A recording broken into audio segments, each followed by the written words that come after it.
해서 여기 프로그램 나온 순서대로 진행시켜 가도록 하겠습니다. 네, 부탁드리겠습니다. 네, 대외경제정책연구원의 강구상 부연구위원입니다. 예, 발표자분들의 발표 재밌게 잘 들었고요. 일단 현재 지금 미중 통상 분쟁을 넘어서서 미국과 중국이 이제 뭐 경제, 기술, 군사 측면에서 패권 경쟁을 지속을 하고 있는데요. 미국 같은 경우는 이제 그와 같은 분야들에서 경쟁을 하기 위한 기반이 이제 경제라고 생각하기 때문에 통상 부문에서 이제 주도권을 차지함으로써 중국의 그 패권 야욕을 좀 차단하고자 하는 그런 심리가 좀 자리 잡고 있는 것 같고요. 그런 이제 패권 경쟁을 이제 중단한다는 측면에서 중국의 이제 큰 틀의 양보가 있어야 하는데, 아까 양평섭 소장님이 말씀하신 것처럼 중국이 이제 양보를 한다고 하더라도 상당히 제한적인 범위가 되지 않을까. 뭐 최근 이제 몇 차례 실무 협상을 하면서 뭐 대두를 1,000만 톤 수입을 하겠다. 그리고 미국산 액화 천연가스 뭐 180억 달러 수입을 하겠다. 뭐 이와 같은 좀 제한적인 범위에 상당히 수월한 방식으로 그렇게 양보를 하지 않을까. 특히 이제 중국 제조 2025 같은 경우는 시진핑 주석이 2015년부터 이제 추진을 한 국가적인 사업인데, 그에 대한 양보는 뭐 없을 것으로 다들 예상을 하고 있고요. 이제 최근 실무 협상에 관해서 조금 말씀드리면, 양국이 몇 가지 이제 인센티브가 있는 것 같아요. 합의를 위한 인센티브가 있는 것 같은데, 중국 같은 경우는 앞서 말씀하신 것처럼 2019년 이제 경제 성장률을 이제 6.5%에서 6%로 낮췄고, 그리고 이제 경제 위기에 대한 돌파구를 찾기 위한 그런 방안으로 이제 무역 합의를 좀 이루는 측면을 좀 강조하는 것 같고요. 미국 같은 경우도 2018년에는 미국 경제 상당히 좋았습니다. 뭐 재정 지출 확대하고 세제 개혁안을 통해서 뭐 민간 소비 지출도 늘고 기업 활동도 상당히 활발해짐으로써 경제가 상당히 호조세를 보였는데, 그런 이제 경제 호조세를 바탕으로 해서 관세 부과로 인한 수입 물가 상승 같은 그런 부정적 영향들을 흡수를 할 수가 있었거든요. 근데 이제 2019년 같은 경우는 미국 경기도 좋지 않을 거라는 예상이 좀 지배적이기 때문에, 그에 따라서 이제 합의를 하고자 하는 인센티브가 좀 강한 것으로 보여집니다. 그리고 또 한 가지 실무 협상에서 좀 재밌었던 부분이, 중국 같은 경우에 이제 미국이 상당히 우려하고 있는 중국 제조 2025에 대한 언급을 최대한 피하고 있는 것을 알 수가 있습니다. 이제 그렇게 해서 이제 미국의 심기를 건드리지 않음으로써 합의를 좀 도출하고자 하는 그런 부분이 있는데, 이제 미국도 그 점을 잘 알고 있고요. 근데 이제 미국도 그 점을 건드리지 않는 이유는, 어쨌든 트럼프 대통령이 이제 2020년에 대선에서 이제 재선을 목표로 하고 있기 때문에 그 부분을 좀 고려하고, 또 지금 내부적으로도 작년 9월 말에 타결됐던 미국, 멕시코, 캐나다 협정, 그러니까 USMCA 의회 비준이 좀 지연되고 있고, 또 국경장벽 건설 관련해서 국가 비상사태 선포를 했는데 지금 민주당뿐만 아니라 공화당에서도 지금 반대에 부딪히고 있습니다. 그래서 대내외적으로 좀 리스크를 안고 있기 때문에 그런 부분들을 좀 타개하기 위한 그런 방안으로 이번 미중 무역 협상에서 최소한의 수준의 합의를 좀 이루지 않을까. 하지만 이제 양국 간 대결 구도, 패권 경쟁 측면의 대결 구도는 좀 장기화될 것으로 그렇게 보고 있습니다. 예, 감사합니다.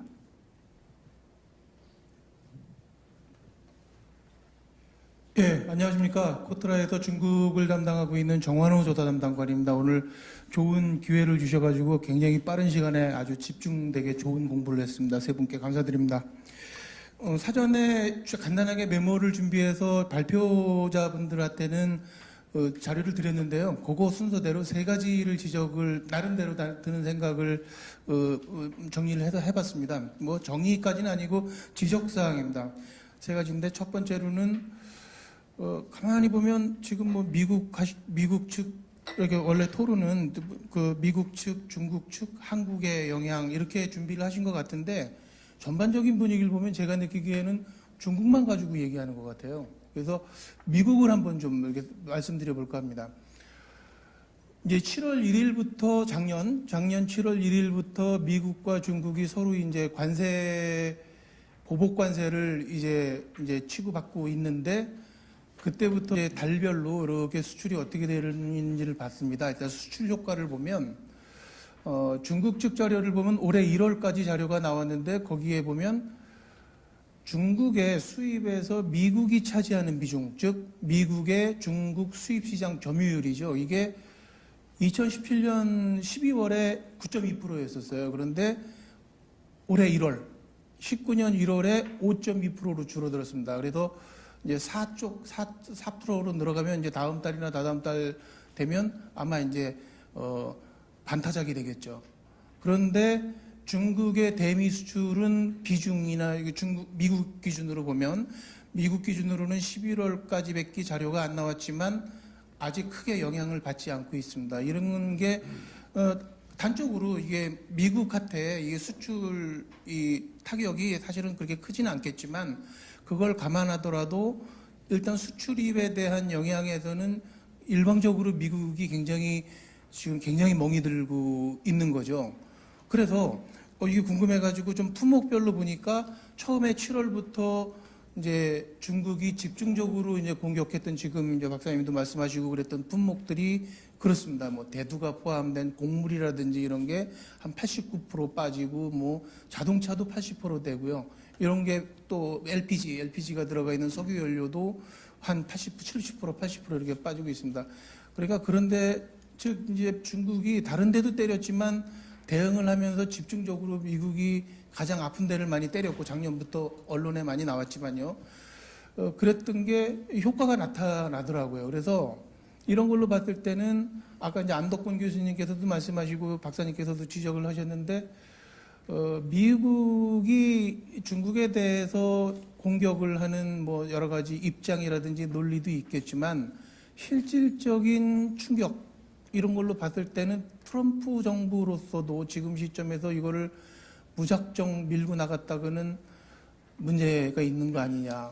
그나마 트럼프 정부가 지금 믿고 있는 거는 우리가 이렇게 중국을 때려주고 밀어붙일 때 어차피 미국 국민들이 다 중국에 대해서 위기감을 가지고 있으니까 여기에 대해서 민주당도 뭐라고 못하겠지 이런 생각이 있을 텐데 이런 아픈 데가 굉장히 늘어나면 민주당적 대안을 생각해 보는 것도 많이 있을 수 있을 것 같아요. 어쨌든 어떤 경우에도 최소한 트럼프 정부가 이렇게까지 이렇게 일방적으로 이제 피해가 오는데 이거를 계속해서 중국한테 일방적으로 큰 소리 치면서 밀어붙이기는 한계가 있지 않나 하는 생각을 해봅니다. 근데 궁금한 게 우리나라 언론에서는 이런 좀 이렇게 상대적으로 이렇게 객관적인 지표를 봐가면서 보도를 해야 되는데 그런 걸 전혀 안 하는 게 굉장히 안타깝습니다. 두 번째로는 이제 그 협상안 자체를 놓고 보겠습니다. 그래서 지금 3월에 협상인데 어떻게 될까를 가늠해 보는 단계에서 양평섭 소장님께서 좋은 자료를 준비를 하셨는데 아마 페이지 수로는 84페이지 하단에 이제 다 정리를 해서 이제 8개 의제죠. 지금 쟁점 8개 의제에 대해서 양 소장님께서는 이제 협상을 타결할 수 있는 난이도 순으로 이렇게 점수를 매겨주신 것 같아요. 쉽게 표 하나지만 이런 거 정도의 이제 표를 만들려면 얼마나 고생을 하시고 밤을 새셨는지 이제 짐작이 되는데요. 그래도 공부를 많이 했는데 요걸 보다 보니까 저는 그런 생각을 하게 됐습니다. 이게 난이도도 굉장히 좋은 생각이신데 난이도에 반대하는 건 아니지만 요거를 협상 자체의 그 특성에 따라서 분리를 해보면 어떨까 하는 생각을 해봤습니다. 뭐냐 하면 우리가 통상협상에서 보통 왜 구속성 약속상 혹은 그 노력조항 뭐 이런 표현을 하거든요.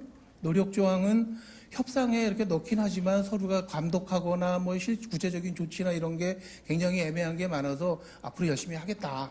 이렇게밖에 표현할 수 없는 협상안. 구속성 제한은 가시적인 지표를 딱 약속을 하고 그거를 어기면 바로 들키고 그래도 바로 또 이의 제기를 하고 이럴 수 있는 안 이렇게 나눠볼 수가 있는데 제가 보기에는 지금 이제 양평섭 소장님께서 제시하신 8개 사안 뭐 미국 측이 얘기하고 있는 건 6개 사안인데 어쨌든 뭐 마찬가지입니다. 이 8개를 보면 실제로는 한 가지 그 중국이 미국 거 사줄게 이거 있죠. 사줄게 요거 하나 외에 다른 거는 다 노력 조항이에요. 그래서 미국 정부가 협상을 통해서 막 뭐 별 얘기를 다 하고 지금 언론에 막 얘기들이 많이 나오지만 근본적으로는 그거를 협상안으로 표현을 하고 아까 안덕근 교수님께서 100페이지 되는 뭐 작업을 하고 있다고 말씀하셨잖아요. 그렇게 하더라도 근본적으로 이 대부분의 쟁점들을 근본적으로 이거를 서로가 확인 가능하고 이행을 객관적으로 이 실질적으로 지표를 가지고 이렇게 검토하고 이럴 수 있는 분야는 사실상 없다는 생각이 듭니다. 그래서 그렇게 봤을 때 일단 그 특성을 봤을 때 제가 보기에는 협상이 지금 서로가 궁한 상태니까 3월에 어떤 식으로 타결이 되더라도 중국으로서는 최대한의 선물을 해주는 것처럼 이제 체면을 살려주는 식으로 할 테고 미국으로서는 최대한 많은 성과를 거뒀다는 생색을 낼 수 있을 정도의 이거를 갖다 마무리하면서 나머지 불특정한 부분에 대해서는 앞으로도 계속 그 갈등의 여지로 남겨놓으면서 앞으로 또 정치적으로 경제적으로 써먹어 가지 않을까 이런 생각을 해봅니다. 마지막으로 한 가지만 더 이제 세 번째로 말씀드리면 장기적인 효과 혹은 향후 전망하고 관련해서 주원 실장님 굉장히 이제 정밀한 분석을 잘 봤습니다. 그런데 나름대로 한 가지 좀 더 드는 생각은 대체로 보면 중국이 어떻게 될 경우에 이런 걸 가지고 이제 그 전제를 하고 이렇게 하시잖아요. 제가 보기에는 이거를 하시되 미국도 앞에 모두에 말씀드린 대로 알게 모르게 미국이 굉장히 이제 멍을 지나서 제가 보기엔 피멍이 들거든요. 이런 거를 감안해서 미국과 중국 간의 상호적인 피해 이런 것도 같이 감안해서 봤을 때 조금 더 그림이 달라질 수도 있을 것 같아요. 한 가지만 말씀드리면 몇 분이 벌써 어저께 그 김현정 본부장님도 이임식 때 그런 표현을 하신 거를 신문에서 봤는데 예를 들어서 앞으로 GVC 글로벌 밸류 체인이 RVC 리저널 밸류 체인으로 바뀌는 거에 대해서 우리가 좀 대비할 필요가 있겠다 이런 생각을 하시고 저도 틈틈이 그런 생각을 해봤는데 이번 기회에 그렇게 될 경우에 사실은 중국이 실질적으로 중국의 영향력이 더 커진다는 뜻이거든요. 그런 거에 대해서도 한번 이렇게 시야를 넓혀놓고 그다음에 관망하면서 대응책을 좀 고민해야 되지 않을까 생각을 해봅니다. 감사합니다.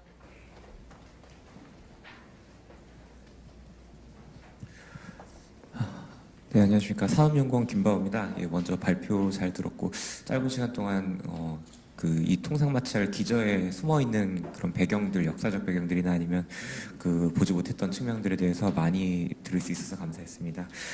제가 말씀드릴 부분은, 크게 한 2가지가 있는데요. 먼저, 지금 방금 전에 이제 정한우 담당관님께서 말씀하셨듯이 실질적이고 정말 이렇게 눈에 보이고 가시적인 그런 협상 옵션은 중국이 미국산 제품 수입을 더 하는 것인데 일단 이 부분에 대해서 저는 조금 비관적으로 보고 있습니다. 미국이 요구하는 수입액이 지금 2천억 불 더 추가 수입할 것을 요구하고 있는데 그러면 이제 이 제품을 갖다가 중국 정부가 직접 수입하는 것이 아니라 보면 기업들이 대부분 수입하는 거기 때문에 이 제품을 수입할 의향이 있는지를 혹은 이제 대체 가능한 제품인지를 살펴봐야 됩니다. 그러니까 이제 동질적인 상품을 수입할 수 있는 것인지 아니면 이게 좀 제품마다 제조사마다 다른 특성을 가지고 있는 그 경제학적 용어로 이제 독점적 경쟁 시장에 해당하는 제품을 수입하는 것인지 생각해봐야 되는데 미국이 중국에 주로 수출하고 있는 주요 수출 품목을 살펴보면 대두, LNG, 원유, 뭐 항공기 정도는 이제 대체가 좀 가능할 것으로 이제 언뜻 생각해도 그런 가능한 품목들입니다. 하지만 이 품목 말고 전기전자, 기계, 자동차 이런 경우에는 수요 자체가 어떻게 보면 쉬프트되는 일이 발생하지 않고서는 미국산 제품을 더 수입하기가 어려운 상황입니다. 그렇기 때문에 2천억 불의 추가 수입은 굉장히 어려운 과제고 오히려 지금 중국이 제안했다고 하는 700억 불 추가 수입이 어떻게 보면 실현 가능한 대안이 아닌가라는 생각이 듭니다.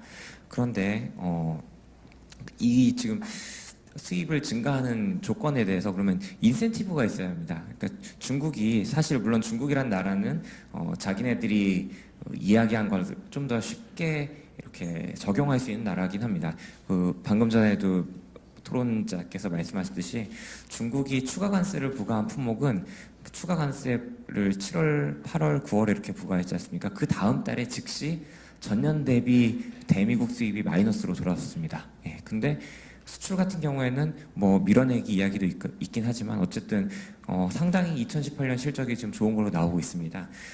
그런데 중국이 수입을 더 한다는 것은 이것은 이제 그 금전적 인센티브 없이는 기업들이 움직이기 좀 어려운 부분이라고 생각합니다. 그러면 기업들에게 어떤 인센티브를 줄 수 있는가 생각해 봤을 때 다른 나라보다 미국에 대해서 관세를 낮게 해준다 혹은 다른 나라에 대한 관세율 기존의 MFN 관세율을 일방적으로 높인다인데 대두 같은 경우에는 물론 대두는 이제 농수산식품이기 때문에 좀 다른 경로로 이제 수입을 제한할 수 있지만 타국으로부터 대두 같은 경우에 지금 이미 중국이 WTO에 약속한 바운드 테리프 더 이상 이 이상 올리지 않겠다 하고 약속한 테리프가 맥시멈이 3%입니다. 그러니까 어차피 지금 어플라이드 테리프하고 이제 묶여 있는 테리프 레벨 간의 차이가 별로 없고 그리고 다른 품목 전기전자 같은 경우에도 지금 ITA 확대 협상 이미 발효 중입니다. 그렇기 때문에 중국이 관세율을 올린다?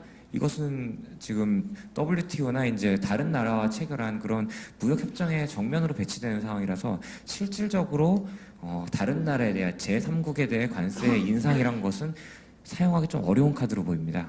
그렇기 때문에 할 수 있는 것은 미국에 대해서 좀 더 프레퍼런셜 테리프를 낮게 이제 좀 책정해서 기업들이 수입하도록 이렇게 인센티브를 제공하는 그런 정도가 좀 실행 가능하다 생각하는데 근데 이 정도로 미국이 자신들이 주장했던 그런 실리와 명분에 있어서 특히 이제 명분에 있어서 만족할 것인가에 대해서는 저는 상당히 좀 의문스럽다 생각합니다. 왜냐하면 이제 지금 명분과 실리를 나눠서 이제 아까 잘 설명해 주셨는데요. 근데 명분의 제일 그 대문에 나와 있다고 할 수 있는 것이 무역수지 적자입니다. 무역수지 적자고 지금 어느 정도로 이 명분이 중요하냐면 백악관에서 발표되고 있는 이제 그 대통령의 행정명령 프레지던셜 액션에 보면 어떤 품목에 대해서 추가 관세를 부과하는지에 대해서 백악관 홈페이지에서 직접 링크를 다 띄우고 있습니다. 이 정도로 지금 이 무역수지 적자에 대해서 심지어 뭐 조금 통계적으로 정확하지 않은 숫자까지 백악관에서 직접 언급해가면서 전면적으로 내세우고 있는데 이 명분을 만족시키기에는 중국이 추가 수입할 수 있는 룸이 크지 않다. 그렇기 때문에 당장 이제 이 전망에 대해서 이제 두 번째로 말씀드리면 이게 일괄 타결된다거나 아니면 뭐 극적 반전이 있다거나 그런 가능성이 좀 크지 않다라고 봅니다. 특히나 지금 작년 무역 수지 이것이 사실 이제 테이블에 올라올 때 일종의 카드나 이제 백그라운드가 될 텐데 작년 무역 수지가 중국의 대미국 무역 수지가 너무나 큰 흑자를 기록했고 전년도와 비교했을 때도 상당히 중국 입장에서 개선됐기 때문에 미국에 어떻게 보면 좀 명분도 없고 예, 뭐 그런 상황이 아닌가. 그래서 앞으로도 이 명분이라는 것을 내세운 트럼프 대통령이나 미국 측이 중국 측에 이제 조금씩 피스밀로 이렇게 계속 조치를 취하고 만약에 일괄 타결이 되더라도 이 일괄 타결의 형태는 그 최근 USMCA처럼 미국이 원하는 그 포인트들을 갖다가 핀포인트로 다 찍어가지고 정말 미국이 유리한 쪽으로 타결되지 않는 이상 그런 이상 이제 일괄 타결이란 건 좀 어렵다고 저는 전망을 하고 있습니다. 네, 이상입니다. 예, 한 10분은 좀 더 할애를 좀 해야 되지 않을까 싶은 생각이 들고요. 세 분 발표자님께서 이제 뭐 대응을 좀 해주시는 보완 설명도 필요하실 것 같고, 마지막으로 저도 뭐 간단하게 세 분께 각각 짧은 질문 하나 드릴까 싶습니다. 사실 저는 이 자리에 있으면 안 되는 사람이 와 있는 것 같은 느낌이 좀 있었어요. 저는 정치학자입니다. 예. 그래서 이거 제가 모르는 얘기들만 주고받으면 저 어떡하지? 사회자가 왕따 당하는 경우도 있을 수 있겠구나 뭐 이렇게 생각했는데 듣다 보니까 물론 제가 원하는 부분만 들었을 수도 있는데 통상마찰인데 통상마찰이 결국은 통상마찰의 경제 외의 요소가 굉장히 많이 작용한다는 얘기들 많이 하시는 것 같아요. 국내 정치적인 문제도 얘기하시고 심지어는 세력 경쟁, 패권 뭐 이런 얘기도 굉장히 익숙한 얘기들을 많이 해주셔서 저도 공부를 많이 했습니다. 질문은 일단 안 교수님한테는 양 박사님이 제시한 중국이 보는 통상 마찰의 세 가지 어떤 시나리오, 그러니까 이걸 경제 40년간 지속된 통상 마찰 연장선상에 있는 통상 마찰인가, 아니면은 국내 정치적인 작용에 의한 일시적인 현상인가? 세 번째는 아까 얘기했던 이제 세력 경쟁의 측면, 이게 통상 마찰이 단순히 통상 마찰이 그치지 않고 환율 전쟁이나 또 심지어는 기술 표준 경쟁까지 확장되는 글로벌한 세력 경쟁의 일환인가 하는 중국 내에서도 설왕설래가 있다는 말씀하신 게 굉장히 인상적이었는데, 그렇다면 과연 미국은 어떤 의도인가 하는 겁니다. 그러니까 이게 본질에 대한 이해가 어려울 정도로 복잡하다는 거고, 미중 관계도 복잡하다는 얘기인데, 그 근원에는 미국의 정치가 복잡한 건 아닌가. 미국 내에서도 이게 서로 다른 입장을 가진 세력들이 서로 다른 주장들을 하고 있고, 그래서 이 전개된 양상이 복잡해지는 건 아닌가. 왜냐하면 우리 입장에서는 이 본질이 뭔가에 따라서 대응도 상당히 달라질 것 같아요. 이게 단순히 일시적인 통상 마찰로 끝날 것인지, 아니면 이게 길게 가는 어떤 세력 경쟁의 측면인지에 따라서 우리의 스탠스는 굉장히 복잡해질 수 있기 때문에 그게 좀 궁금하고요. 두 번째는 양평섭 박사님한테는 사실은 시진핑하고 트럼프는 공통점이 있어 보여요. 둘 다 지금 국내적으로 리더십이 위기에 도래해 있는 느낌이에요. 트럼프가 그렇다는 건 다 아실 거고, 시진핑도 겉으로 보기에는 멀쩡해 보이지만 사실은 제가 보기에는 안으로 굉장히 많이 곪아 있다 하는 공통점이 좀 있고, 또 하나의 공통점은 둘 다 국내 경제 위기 직면에 있다. 그래서 정치학계에서는 그런 이론이 있습니다. 전환 이론이라 해서 그런 위기를 외부로 돌리기 위해서 외부의 적을 만들어낸다. 그러니까 시진핑 입장에서도 미국과의 통상 마찰이 경제 위기 책임론을 전가시킬 수 있는 하나의 빌미가 될 수 있기 때문에 그렇게 나쁘진 않다. 정치적으로는. 그런 측면이 있거든요. 근데 재밌는 거는 미국에서는 반중 정서가 굉장히 고조되어 있는 듯해요. 얘기를 들어보면. 근데 정작 중국 내에서는 그렇게 미국을 악마화하는 분위기가 그렇게 노골적이지는 않아요. 일부 이제 여러분 아는 환구신문이나 일부 신문에서는 그런 게 있는데, 정부 사이드나 이런 데서는 조금 냉정해요. 그렇게. 그러니까 이게 어떤 면에서는 중국의 시진핑 딜레마라고 볼 수도 있는데, 앞으로 시진핑이 국내 위기 문제를 어떻게 풀어갈 것인지, 정치적인 문제긴 한데, 양평섭 박사님 워낙 많은 걸 다 하시기 때문에 좋은 답을 주실 수 있을 것 같고요. 마지막으로 주원 박사님한테는 사실은 이제 얘기를 듣다 보면은 통상 마찰이 있고, 중국의 경착륙, 경제 위기가 있고, 그게 한국 경제에 미치는 영향이 있는데, 과연 미중 통상 마찰하고 중국의 경착륙, 경제 위기는 어떤 상관성이 있는가 하는 것이 좀 문의한으로 좀 궁금하기도 합니다. 어느 것이 비중이 높으냐, 어떻게 상관성이 있느냐, 아니면 그냥 중국 경착륙과 통상 마찰이 시기적으로 그냥 어떻게 하다 보니까 동시적으로 발생하면서 우리에게 위기로 다가오느냐에 따라서 또 대응도 달라질 수 있을 것 같다는 생각이 들어서 궁금해서 질문을 드립니다. 외람되게 질문을 드려서 죄송하고요. 지금 이제 세 분인데 질문은 많았습니다. 근데 시간을 많이 못 드릴 텐데 한 2분 정도로 세 분이 간략하게 꼭 하고 싶은 핵심적인 말씀을 조금 전해주시면 감사하겠습니다. 거꾸로 할까요? 주원 박사님부터 세 분이 해주시면 감사하겠습니다. 미중 통상 마찰하고 중국 경제 경착륙의 상관성은 어떻게 보면 있는 것도 같고요. 그러니까 지금 중국 경제가 경착륙 우려가 생기는 건 통상 마찰과는 사실은 상관없는 얘기인데, 그 근본에는 이제 중국 산업의 생산 비용이 높아지는 문제, 그리고 중국 제품의 일부 주력 산업에서 경쟁력이 취약해지고 기업의 부실이 심화되는 문제, 이런 문제가 어떻게 중국 경제의 어떤 버블까지 이어지면서 중국 경제의 경착륙 우려로 제기가 되고 있고요. 미중 통상 마찰이 상관성이 있다고 생각해야 되는 부분이 뭐냐면, 주로 이제 상품 교역에 지금 관세가 부과가 되고 있기 때문에 가뜩이나 중국의 제조업 쪽에 좀 불안한 움직임, 그런 것 때문에 미국 쪽으로 수출길이 막히고 중국에 있는 중국 기업들이 어려움을 겪게 되는, 어떻게 보면 이제 그 경착륙을 가속화시키거나 촉발시키는 요인으로 작용할 수도 있다, 이렇게 보시면 됩니다. 네, 저 중국 잘 모르는데 사실은 미중 마찰이라는 것과 저 시진핑의 리더십이 어떤 관계가 있을까, 저는 이제 그런 느낌인데, 저는 시진핑이 최소한도 미중 마찰에서 이게 과도한 양보를 했다라는 것들이 된다면 사실 국내적으로 타격일 것 같거든요. 사실은 이제 그것을 최소한도 트럼프로부터 얻어내야 되는 게 지금 미중 마찰의 가장 큰 문제 같고요. 그래서 미국 내에서도 왜 콩을 계속 갖다 줘가면서 중국 내에서 콩을 이렇게 500만 원대, 1000만 원대 갖다 쏟아부어가면서 협상하는데 협상 결과 나오는 게 없냐 이런 비판들이 일어나고 있거든요. 그래서 사실은 그런 비판을 들어가면서 지금 하고 있는 건데 사실 그러면 이제 시진핑이 어떤 논리를 가지고 이 미중 마찰을 풀어가야 되냐 하면은 저는 그런 생각을 하거든요. 그러니까 어쨌든 자기가 뭐 장기 집권을 하려 하든 뭐 하든 어떤 제도 체제를 안정시키려면 미중 마찰은 어떻게든 안정시켜야 된다, 풀어가야 된다라는 거. 그게 이제 하나. 이걸 풀지 못하면 계속 갈등 관계로 가져가서 그래 나도 트럼프만큼 센 사람이야. 미국도 중국도 미국한테 절대 질 수 없어. 라는 그런 강경 제국을 계속한다 그러면 이 갈등 구조 속에서 다른 일을 할 수가 없다라는 거죠. 국내 문제, 그러니까 외부로부터의 갈등을, 외부와의 갈등을 국내 단결로 이용할 수는 있지만 사실은 그 체제가 지속되기 어렵다라는 거. 그렇다 보면 사실은 풀어가는데 내가 멋지게 풀었잖아? 라는 거죠.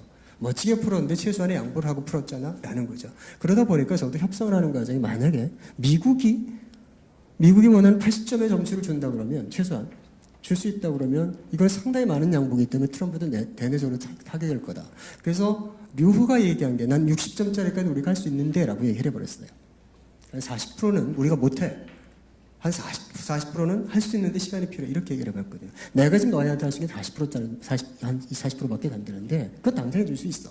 그게 바로 그 안에서 80점짜리를 주느냐 60점짜리로 마무리하느냐에 따라 전혀 다를 거라는 거죠. 협상이 다를 거예요. 그래서 가능하면 최선의 양보를 통해서 그 다음에 마무리하는 것. 또 하나는 저는 이제 이거를 미중 마찰의 협상을 해줘도 쓸 수 있는 카드가 시진핑은 있다.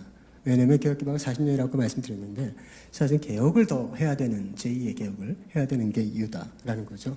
그래서 중국에서 얘기를 할 때 미중 마찰을 제2의 WTO 갈비라고 표현하는 게 중국 내에서 그 논리는 뭐냐면 이걸 통해서 개혁을 하는 기회다. 그래서 일부 양보를 해도 제도적인 측면에서 이렇게 양보를 하겠다라고 양보를 해도 그것들을 국내 개혁으로 연결시킬 수 있기 때문에 그런 기반을 마련해 줌으로써 시진핑의 어떤 타격을 만약에 양보를 하더라도 덜 받는 그런 구조도 될 거다. 그래서 일단 협상을 사결하는 게 그래도 시진핑의 리더십에 도움이 될 거다. 협상을 주지만 최소한 60점짜리는 좋겠지만 80점짜리를 줘도 그 나머지 20점은 국내 개혁의 수단으로 자기가 명분화시키고 한류화시켜서 갈 거 아니겠느냐 이런 생각을 합니다. 예 아니요로 대답을 드리면 좋겠는데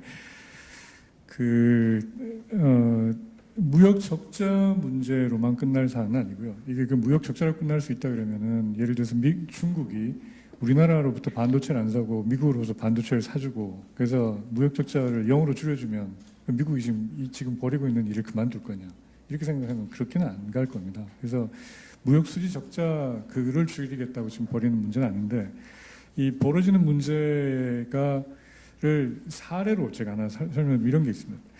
중국이 WTO로 들어올 때 엄청나게 크게 비용을 지불했다고 생각했던 게 뭐냐면은 금융시장을 열은 겁니다. 유니언페이라는 카드 하나밖에 안 되던 그 시장을 시티 마스터하고 비자 마스터가 뚫고 들어가는 겁니다. 그거를 열어주기로 하고 안 열고 끝까지 버티다가 소송까지 당하고 결국 열게 됐는데 지금 이런 천문학적으로 커 있는 중국 경제에 유니언페이 하나만 된다고 생각하면 아마 금융시장에 판도가 바뀌었을 텐데요. 그걸 바꿔놨는데 근데 그렇게 바꿔놨더니 바뀐 문제가 뭐냐면 애플페이로 만들어 놓은 모바일페이라는 거를 알리페이에서 써가지고 판을 바꿔놨습니다.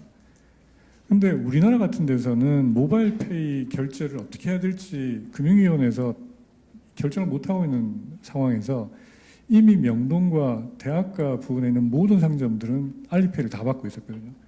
관광객들하고 중국 유학생들이 이걸 내는데 그걸 안 받을 방법이 없으니까 지금 벌어지는 게 이런 겁니다.